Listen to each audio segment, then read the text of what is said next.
여러분 안녕하십니까? 강명도TV 자유조선을 시작하겠습니다. 지금 우리 한미당국이 이 북한의 김정은의 전략에 호둥대는 꼴 참 정말 가관도 아닙니다. 여러분도 아시다시피 지금 이 금년 1월부터 금년부터 지금까지 약 오늘 발사체까지 합하면 이 탄도미사일 발사한 것까지 합하면 6번에 걸쳐서 수발의 미사일을 발사했습니다. 거기에는 이스칸데르 미사일도 있고 또 신형 순항 미사일도 있고 중단거리 탄도미사일도 들어가 있습니다. 바이든 행정부도 그렇고 미사일이 발사할 때마다 바이든 행정부 또한 아무런 이야기도 하지 않습니다. 위협적이지 않다는 말만 되풀이하고 대화와 외교적으로 문제를 해결하겠다. 대화의장에 조건 없이 나오라는 말만 계속해서 되풀이하고 있습니다. 이것은 미국의 전략인지는 모르겠습니다. 그러나 이건 미국의 위협적이지 않기 때문에 즉 이 단거리나 중단거리 미사일이 미국까지 가지 못합니다. 그리고 동맹국이라고 하는 일본까지는 가더라도 직접적으로 미국 본토라고 할 수 있는 하와이나 괌 그리고 미국 본토까지는 위협이 되지 않는다는 것입니다. 억지로 위협이 되지 않는다고 불편한 심기는 있지만 억지로 이렇게 이야기하는 것은 분명해 보입니다. 이렇게 대응하는 것은 이제 대륙간 탄도미사일이라고 하는 즉 4,000km 이상, 3,000km 이상 즉 괌이나 하와이를 위협할 수 있는 3,4,000km 이상이나 아니면 SLBM을 발사하게 된다면 미국이 강력히 대응하겠다는 이런 메시지를 보내고 있고 또 국방부 관계자나 미 국무부 관계자들도 대륙간 탄도미사일 발사한다면 그때는 감당하기 어려운 일이 벌어질 것이라고 북한을 압박하고 있습니다. 그렇다고 북한이 안 할까요? 천만의 말씀입니다. 제가 여러 차례 말씀드렸지만 이 김정은은 벼랑 끝 전술이 아니라 자기들 길을 가고 있다는 것입니다.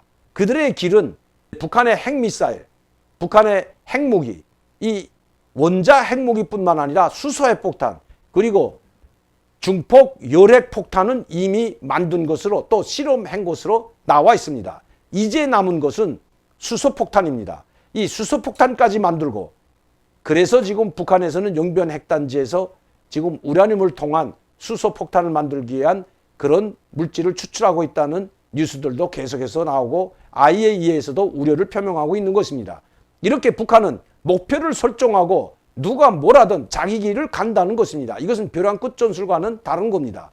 벼랑 끝 전술이라는 것은 핵무기를 만든다는 것처럼 핵무기를 개발하면서 계속 핵무기 만들기 직전까지 갔을 때 미국이나 국제사회가 북한에 제기해서 핵무기를 만들지 않으면 우리가 어떤 조건을 제시하고 당신들이 요구하는 걸 들어주겠다. 그러니 핵무기를 포기하라. 이것이 벼랑 끝 전술입니다. 끝까지 가는 척하다가 다시 되돌아서서 정상적인 사회로 나오는 것입니다. 즉 정상적인 모멘텀, 정상적으로 돌아오는 것이 벼랑 끝 전술인데 지금 북한은 벼랑 끝 처음에는 벼랑 끝 전술을 구사하는 것처럼 했다가 실제로 벼랑 끝 전술이 아닌 이미 핵실험을 6번이나 한 핵무기 보유국으로 우뚝 선 것입니다. 또 소형 핵무기도 지금은 북한이 만든 것으로 추정되고 있습니다. 다시 말씀드리면 단거리 미사일에도 실을 수 있는 즉 400km에서 800km, 1000km 나가는 이런 중단거리 미사일에 탑재할 수 있는 소형 핵탄두까지 만들었다는 것이 전문가들의 의견입니다. 북한에서 들어오는 소식도 마찬가지입니다. 이미 북한은 전략 미사일, 즉 소형 핵탄두를 탑재한 전략 전술 미사일을 보유했다고 호언장담하고 있는 것입니다. 자, 그렇다면 이미 북한은 자기들이 갈 길을 규정하고 목적을 규정하고 그대로 모두 실행했다는데 문제가 있습니다. 이제는 북한이 약 100여 개의 핵무기를 가지고 있는 것으로 추정되고 있습니다. 만약 북한이 핵무기 100여 개를 가지고 있다면 미국도 북한을 함부로 하지 못하는 상황에 이르렀다는 것입니다. 이제는 컨트롤이 안 된다는 것입니다.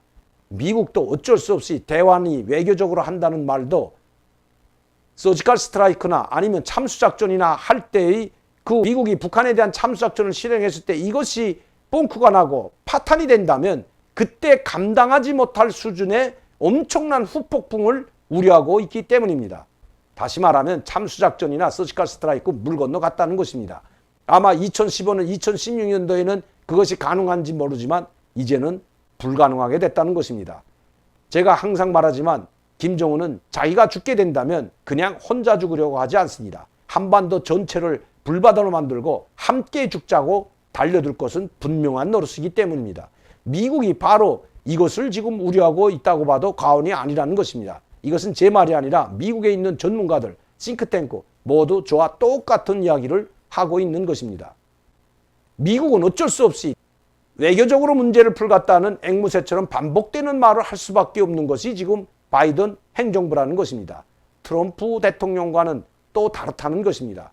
트럼프 대통령은 아무리 김정은과 친해도 아무리 친한 사이라고 하더라도 결코 절대 한 발자국도 뒤로 물러서지 않고 유엔 제재나 인도적 지원 물자도 모두 차단시키고 북한에 극히 소량의 인도적 물자만 들어갈 수 있도록 해주었던 것은 이미 다 알려진 사실입니다. 앞에서는 친구라고 하면서 뒤에서는 더욱 강력한 제재를 가했던 트럼프 대통령.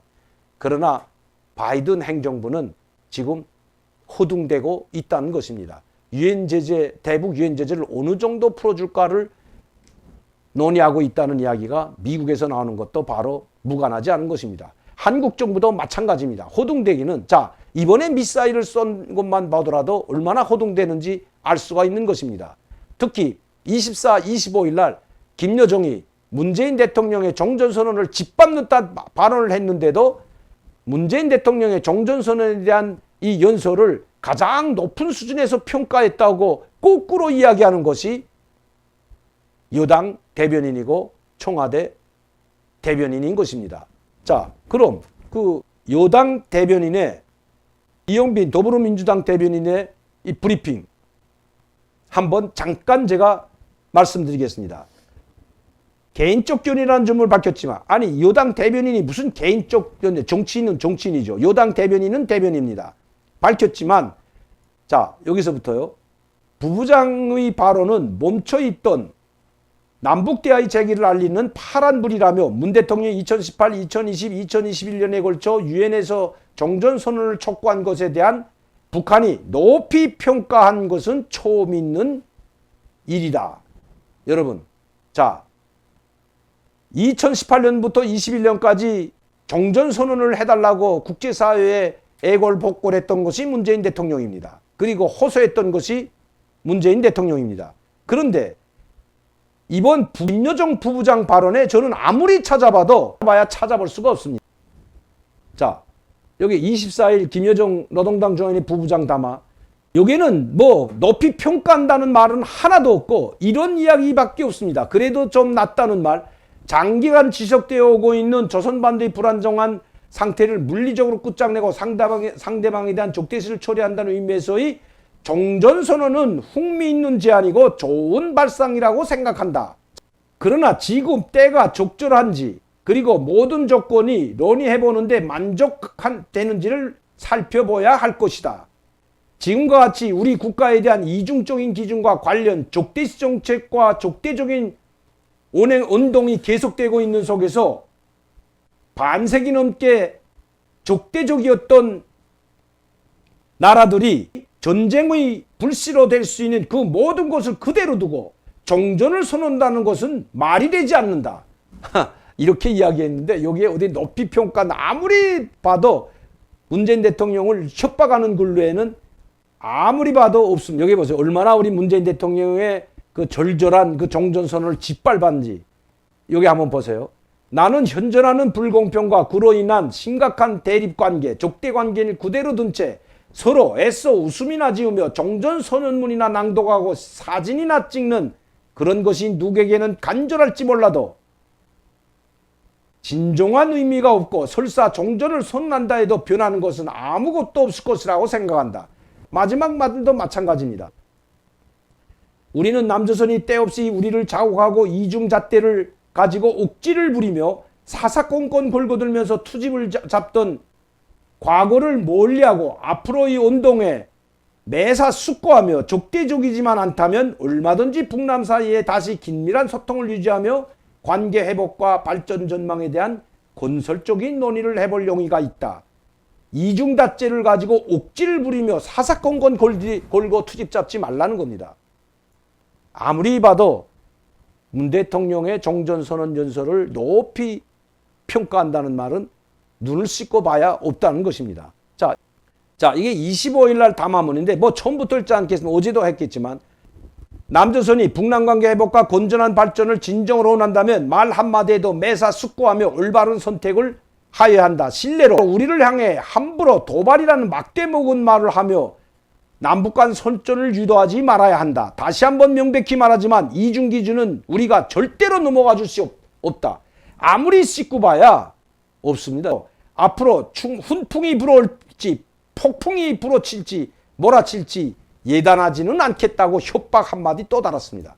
자, 15일 날 이런 말을 협박을 해놓고 지금 미사일 또 한 발을 쏘아놓고 막대먹을 말을 하는지 안 하는지 지금 지켜보겠다고 했고 훈풍이 될지 폭풍이 몰아칠지는 예단하지 않겠다고 했습니다. 우리 하는 태도, 즉 한국 정부가 하는 태도에 달려있다고 협박하고 있는 것입니다. 이렇게 협박하는데도 청와대 대변인이나 여당 대변인은 그냥 반기고 이 협박을 해도 그냥 좋은가 봅니다. 이렇게 이런 메시지가 나왔을 때 단호한 입장을 발표해야만이 북한이 저렇게 도발을 하지 못하는데 또다시 전전긍긍하면서 환영한다느니 정말 처음 있는 북한에서 저렇게 종전선언에 대해서 처음 높이 평가한 일이라느니 이렇게 또받들 것이 하니까 바로 오늘 또다시 새벽에 미사일을 발사하고 너희들 어떻게 나오는지 한번 보겠다고 미사일을 발사했던 것입니다. 여러분 언제까지 이런 수모를 우리 국가와 국민이 받아야 되는지 개탄스러울 뿐입니다.